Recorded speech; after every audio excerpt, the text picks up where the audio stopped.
So this is my review for The Devil's Reign, which came out in 1975. And of course, for reference, if you see me looking away, this is me actually reading what I wrote for this review.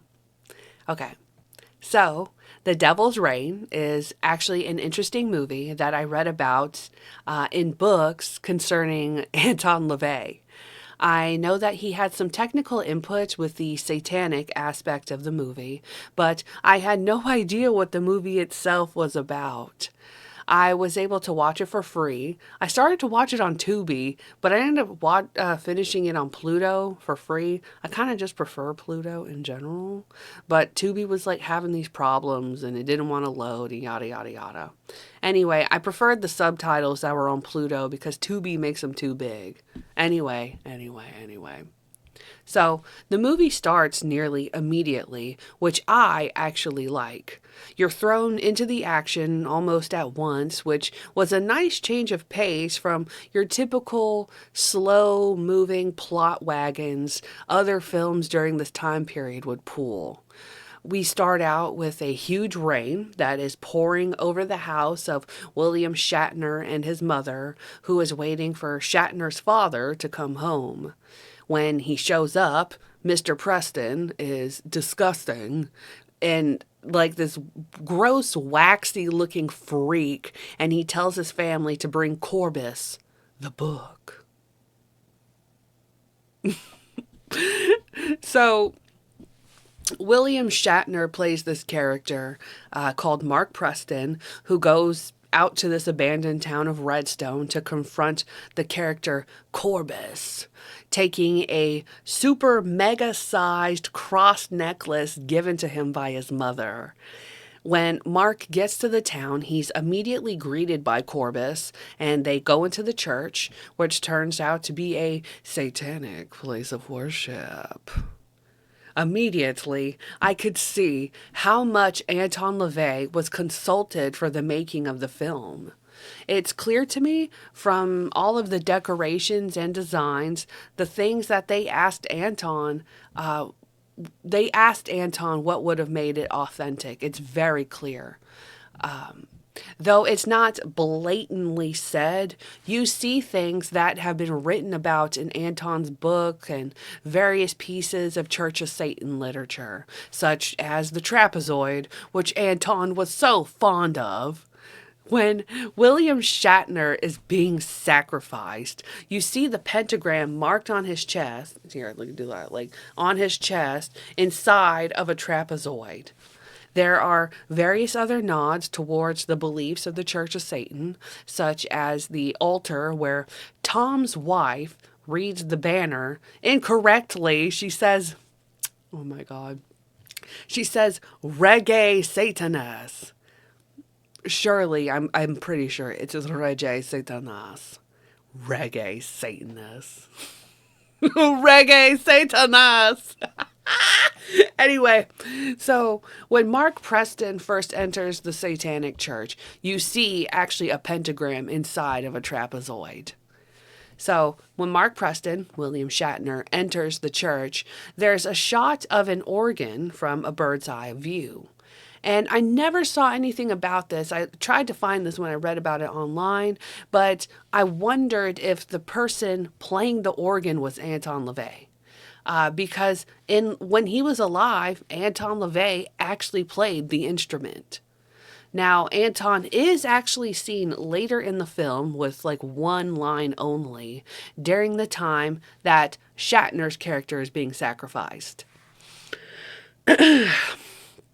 Apparently, his wife of the time, Anton's wife, Diane, was also in the film, though I didn't catch it at first, but she's in one of the scenes when they go into the colonial flashback. You also see characters like Corbus wearing a sigil of Baphomet around their neck. It's clear to me that they actually listened to Anton and the Satanic Bible, which states that members must wear all black during a ritual. You can even hear parts of the Satanic Bible being recited during the movie. For me, I find that actually makes this movie, to me, really good. And that might sound crazy because I know how people feel about Anton LaVey and the Church of Satan and this and that. But for the sake of the imagery, for the sake of the satanic imagery, I think they did a really good job. So, no matter if you care about Anton LaVey or not, I think that the fact that he was consulted, listened to, and employed for the movie really makes the satanic cult satanic.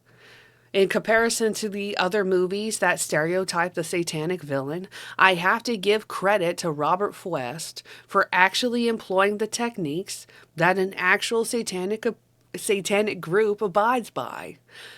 Now, apparently, after this movie, Robert Fuest's career went to shit, which I think, sucks for him, but I don't know what else to say. That just sucks. But anyway, what's also interesting is that this was John Travolta's first film where he was apparently, like, while working on the film, he was given the book Dianetics by another person.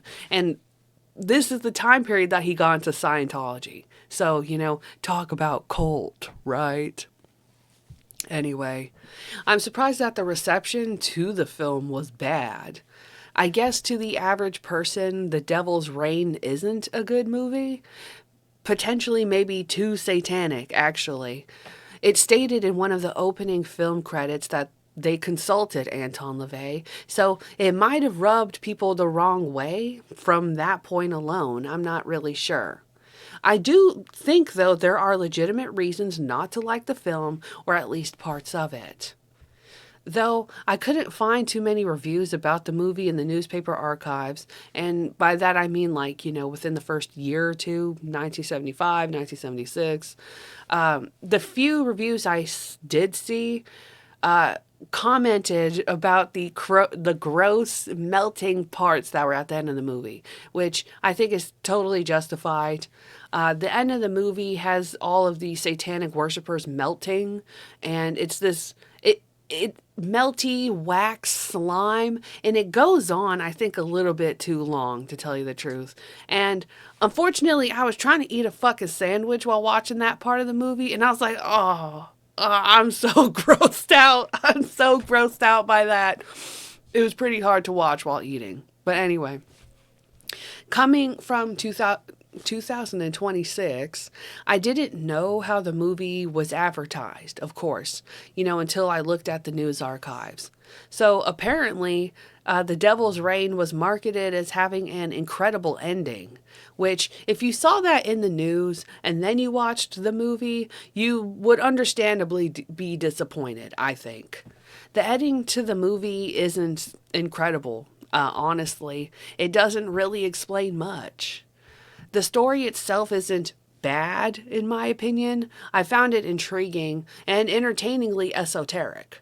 I saw in other reviews that some people didn't understand the colonial flashback, which to me I thought was pretty clear to understand. But because to me I took it as Mark Preston, once again William Shatner, Mark Preston was Martin Fife in a past life, and the original person that betrayed Corbus, the antagonist. So it's the same reason that Corbus would call Mark Martin. I love storylines like this in general. Granted, I grew up watching supernatural kind of type of shows and movies, so the idea of past lives isn't a far off or weird concept to me at all. I think that a past life that isn't a weird idea for a movie like this. To me, I found it interesting, too, that Tom's wife, which is Mark's sister-in-law, was some sort of psychic or, of course, had ESP traits, qualities. She could foresee what was going to happen later in the movie.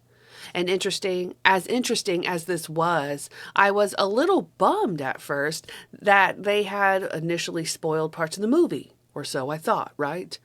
But they got me. Even though you see her freaking out in rain in a vision, it doesn't happen the way you think. I don't want to spoil that part in case somebody watches this review before watching the movie, but I think the way that they show this is very clever. And if that was the incredible ending, I could see why they say that. But that's a very short blip in comparison to what happened right before the movie, which is all the satanic cult members melting for like 4 minutes straight. I consider that part of the ending too. And once again, I felt like the cult members were melting for way too long. They didn't need to show that for so freaking long. Now, for the ending itself, I didn't hate it, but it really explain anything. So, for example, Corbus, the antagonist, had a book of souls that he was to deliver to the devil, but he had already had these souls in his fancy vase. The logistics behind this are not explained. There's no like cosmogony behind the devil's reign. I don't understand why the book was needed to deliver the souls to Satan if he already had the souls in the vase. Oh, well, they signed their souls in the book, da da da. Well, what does it matter if they signed it or not? Like, that's the proof. You need proof they signed it? You're the fucking devil. What happened to permission? Anyway. So, further, the souls were freed when the vase was broken, which could have been done by anyone, technically at any point or any given time. I don't think the ending was really worked out that well. I think it was potentially rushed, honestly. The writing falls apart at the end. When the vase is broken, a torrential rain storms down. Storm rains down. The devil's rain, I suppose, right? But the concept of the devil's rain is never really explained. We see that it's actually an object, a vase, but still, what is it? This is something that I really wish was discussed more. This may be one of the reasons that people legitimately drag the movie in reviews, you know? I thought it was funny, though, how the person Tom ended up hugging at the end ended up being Corbus instead. I took that as the cycle starting all over again, him gaining more souls to deliver to the devil. Overall, though, I really enjoyed the film, which may be a surprise, honestly. And this might be surprising too, but I absolutely recommend this film to anyone that enjoys horror films, especially the satanic, creepy, evil ones. You know, not everyone wants to watch a zombie film, but they want to watch something creepy. And I would recommend this. I really, really would. Even with the plot holes and the things that don't make sense, believe it or not, I give this a 5 out of 5. I know that sounds so crazy, but I could watch this movie over and over. And that's not because of anything to do with Anton LaVey either. Genuinely, I found this an interesting film to watch. And it was enjoyable. It was fun. I don't know why. Maybe it's just because of, like, my semi-religious background growing up. But movies that take, the concept of religion and kind of twist it and make it really creepy have always been a sort of interest of mine. And I feel like The Devil's Rain is a movie that does that. So if you have that similar type of interest, I do recommend it. Try it out. I think everyone should watch this movie at least once. Truly. I recommend it. Watch it at least once. You can watch it for free on Pluto.tv, okay? And Tubi. So, and if you hate it, let me know, right? But that's it. That's the review, and I'll see you later.